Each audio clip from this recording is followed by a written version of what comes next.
আপনাদের বিবাহ জীবনে সবথেকে সেরা উপহার কি ছিল? আমাদের মেয়ে, আমার কন্যা। আসলে এই কন্যাটা আসার পর আপনাদের জীবনটা কেমন যাচ্ছে?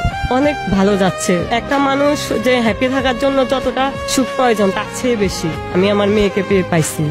ভাইয়ার উদ্দেশ্যে কি বলতে চান আজ এই মেয়েটা আসার জন্য? তার ভালোবাসা, তার যত্ন, আবেগ, আন্তরিকতা গুলা সীমাহীন। একটা মেয়ে সব থেকে বেশি সুখী হয় কখন?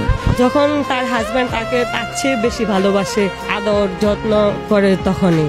আপনাকে কতটুকু ভালোবাসে ভাইয়া? অনেক ভালোবাসে। যেমন একটা মানুষকে পাওয়ার জন্য সবকিছু স্যাক্রিফাইস করতে পারে, যদি মৃত্যুর দুয়ারেও পর্যন্ত যাইতে পারে, ও আমার জন্য পারবো। আমার হাজবেন্ড আমাদের ভালোবেসে বিয়ে করছে। আপনার কাছে কি মনে হয়, লাভ ম্যারেজ ভালো নাকি ফ্যামিলিগত ম্যারেজ? আমার মতে আমি মনে হয় যে লাভ ম্যারেজ করে অনেক সুখী থাকি। লাভ ম্যারেজটা হচ্ছে দুজনকে চেনা, পরিচিত, করতে কোনো সমস্যা হয় না। দুজনের আবেগ, অনুভূতি, ভালো লাগা, খারাপ লাগা এগুলা বুঝে সারা জীবন একসাথে দুজন থাকতে চায় মৃত্যু পর্যন্ত।